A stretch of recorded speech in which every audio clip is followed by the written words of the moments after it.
Hola, soy Lorenzo Sánchez, autor de esta reflexión sobre mi instancia de práctica docente que se titula La lectura compartida como estrategia para el desarrollo del pensamiento histórico en estudiantes de segundo año del Colegio Don Bosco. Se recomienda ir pausando el video para leer con detenimiento lo que se va mostrando. Mi experiencia de práctica docente tuvo como escenario al Colegio Don Bosco, ubicado en la ciudad de Neuquén. El curso fue segundo año División C, el cual contaba con 26 estudiantes y tenía 3 horas escolares de historia por semana. La profesora coformadora, Alenza Saavedra, nos asignó como tema enseñar las consecuencias de la conquista española de Abya Yala, problemática que se decidió abordar desde una perspectiva socioeconómica que hiciera hincapié en el impacto social, económico y ambiental de ese proceso. Como se puede ver en la unidad didáctica, nuestra finalidad fue analizar la imposición por parte de España de un modelo esclavista y extractivista durante los siglos XVI y XVII para comprender su continuidad actual y de qué manera las sociedades de Abya Yala se resistieron y siguen resistiendo a ser explotadas, despojadas y marginalizadas. Para ello decidimos abordar temas y conceptos como el monopolio comercial, Potosí como polo de atracción, la mita minera, el método de amalgama para la extracción de plata, rebeliones y resistencias indígenas como la revuelta de las mujeres guaraníes durante el siglo XVI, así como el extractivismo y la resistencia indígena en el siglo XXI, particularmente el caso de Vaca Muerta y el pueblo mapuche. La lectura compartida fue la estrategia elegida para llevar adelante el proceso de enseñanza-aprendizaje en relación a la temática asignada. Se decidió así porque, siguiendo a Eisenberg, la consideramos una práctica flexible que permite a cada estudiante reconstruir el sentido de los procesos y hechos históricos trabajados a partir de diferentes tipos de materiales.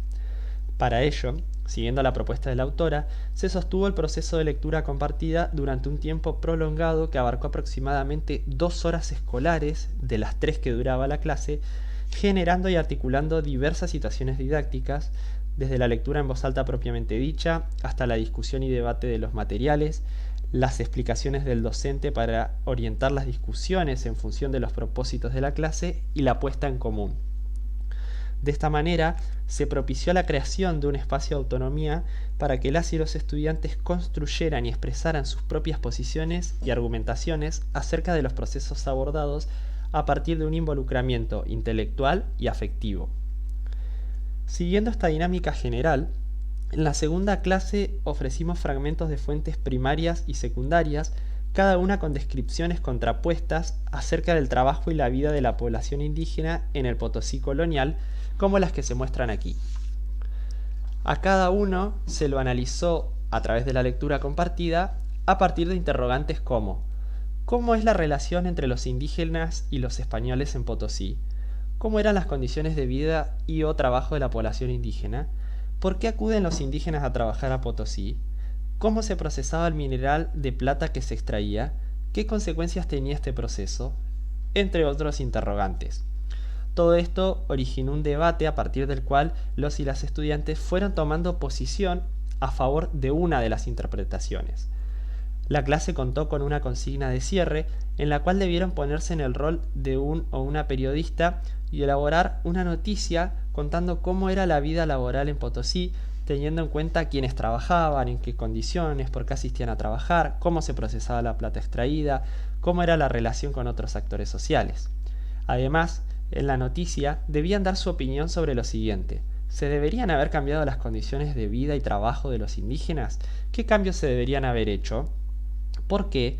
De esta manera, el objetivo perseguido con la dinámica planteada en esta clase fue que los y las estudiantes pudieran posicionarse, a partir del desarrollo de relaciones empáticas, frente a la oferta de diferentes interpretaciones sobre el trabajo en Potosí para construir la suya propia y elaborar una opinión argumentada en base a ella.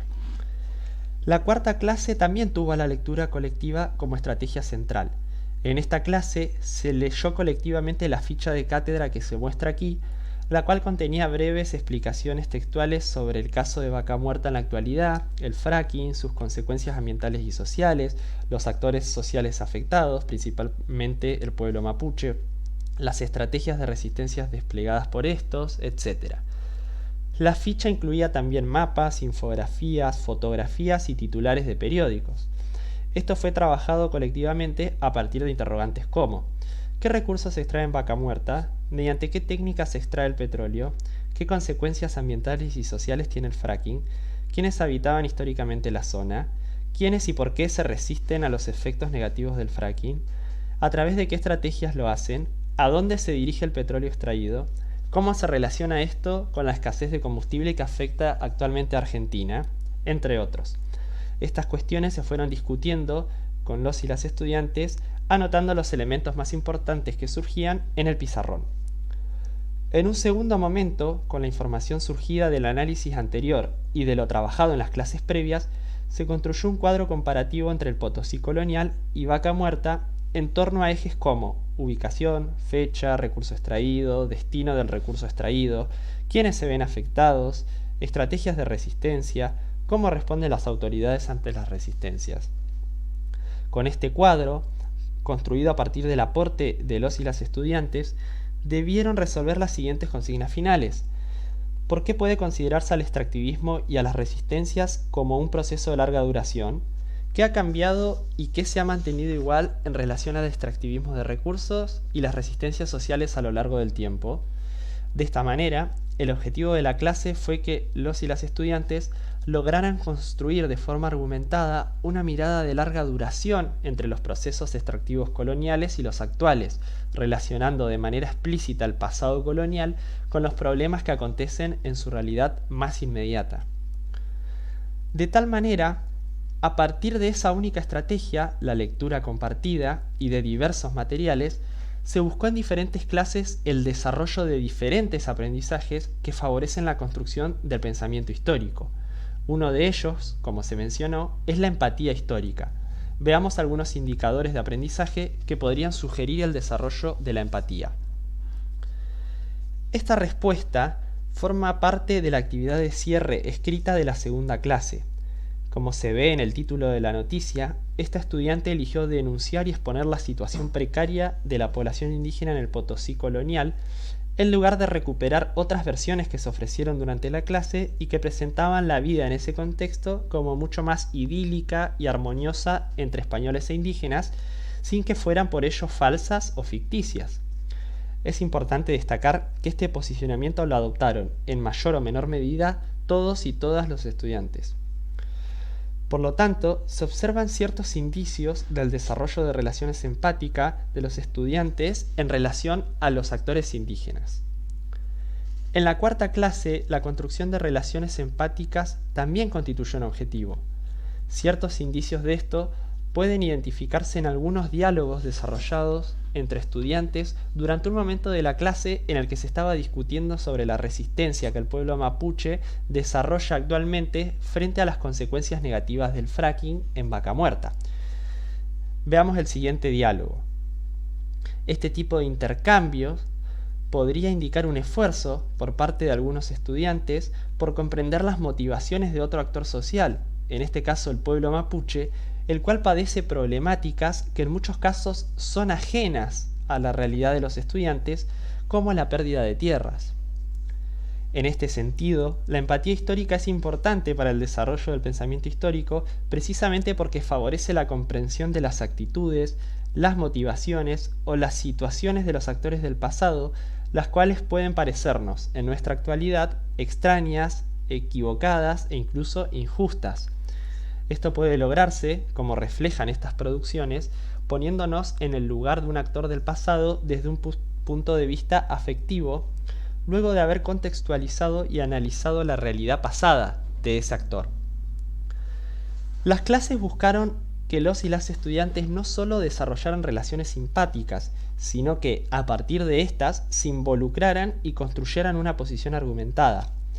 Veamos algunos indicadores de aprendizaje que apuntan en esta dirección. Como se ve hacia el final de esta noticia, elaborada como parte de la consigna final de la segunda clase, la estudiante tomó posición opinando que se debería haber cambiado la situación de las personas indígenas, dando las razones de ello, es decir, argumentando su posición. Se deberían haber aumentado los salarios de los trabajadores indígenas porque de esta manera podrían haber tenido una mejor calidad de vida y, en consecuencia, se podría haber vivido con mayor paz e incluso habría habido incentivos para producir más recursos que no fueran la simple obligatoriedad de trabajar. Cabe destacar que la totalidad de los estudiantes consideró necesario mejorar la situación de los indígenas, aunque las razones que dieron para ello fueron muy variadas, desde obtener mejores salarios que les permitiera alimentar a sus familias, hasta evitar los castigos físicos porque causan sufrimiento, entre otros. En la cuarta clase, en las producciones de la actividad final escrita, también pueden observarse ciertos indicadores en ese sentido. Veamos los siguientes casos. Ambos estudiantes dan las razones de por qué el extractivismo y las resistencias pueden considerarse un proceso de larga duración. En la primera respuesta se lo considera un proceso de larga duración debido a que implica la explotación de la naturaleza a lo largo del tiempo, mientras que en la segunda se lo destaca como un proceso de larga duración ya que constituye una fuente de ganancias y de recursos que necesitan las personas. Respecto a las resistencias, ambos estudiantes las consideran un proceso de larga duración porque siempre hay personas o comunidades afectadas por las prácticas extractivistas.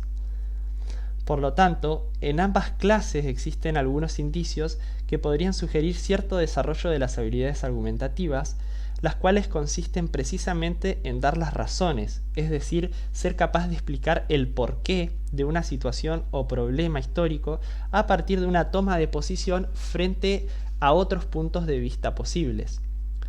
Si agregamos una tercera producción de esa misma clase, es posible observar indicadores no solo del desarrollo de habilidades argumentativas, sino también de que algunos estudiantes han recuperado elementos del pasado para entender y articularlos con algunos procesos de su realidad actual. Veamos esta respuesta. Esta estudiante no solo da las razones que argumentan su posicionamiento, sino que considera el surgimiento del extractivismo en Potosí durante el periodo colonial como el inicio de un proceso que se hace presente, todavía hoy, en su realidad más inmediata y que está representado por el fracking utilizado para la extracción de petróleo y gas. Por lo tanto, este tipo de producciones da cuenta de que algunos estudiantes pueden haber logrado en cierta medida construir relaciones comprensivas, es decir, relaciones entre el pasado y el presente que pueden ayudarlos a comprender y actuar en la realidad actual y futura. Considero que, en mi experiencia de práctica situada, la lectura compartida, entendida en el sentido amplio explicitado al principio, ha constituido una estrategia de enseñanza positiva y flexible que nos permitió a los docentes utilizar y explorar diversos materiales de trabajo, desde fuentes primarias y secundarias hasta fichas de cátedra, mapas, infografías, noticias periodísticas, fotos, y a los estudiantes lograr cierto desarrollo de la empatía histórica, las habilidades argumentativas y las relaciones comprensivas, y lo que es más importante, lo ha hecho a partir del establecimiento de un espacio de autonomía, el cual favoreció que diferentes estudiantes pudieran construir y argumentar posiciones diversas en torno a un mismo tema. Esto señala la importancia de que las clases incluyan no solo diversos materiales de trabajo que ofrezcan a los estudiantes diferentes puntos de vista, sino también diversas situaciones didácticas, desde la lectura propiamente dicha hasta el debate y la explicación de los docentes, porque no todos ellos construyeron sus posiciones y sus argumentos de la misma forma y en los mismos momentos. En efecto, mientras que algunos ya iban construyendo una posición propia durante la lectura en voz alta, otros, como vimos, se mostraron muy participativos en el debate y los intercambios, en el cual definieron y argumentaron su posición, y otros terminaron de elaborar su posición y argumentación a la hora de escribir la consigna final. En este sentido, la lectura compartida fue una estrategia que dio lugar a todas estas posibilidades. Por otro lado, el rol de los docentes fue importante para lograr esto, especialmente al orientar permanentemente la lectura y los debates en función de los objetivos de la clase a partir de preguntas y repreguntas y también brindando explicaciones cuando se lo consideró necesario. Por lo tanto, la lectura compartida fue una actividad colectiva desarrollada en sentido bidireccional entre docentes y estudiantes y también en sentido horizontal entre los mismos estudiantes.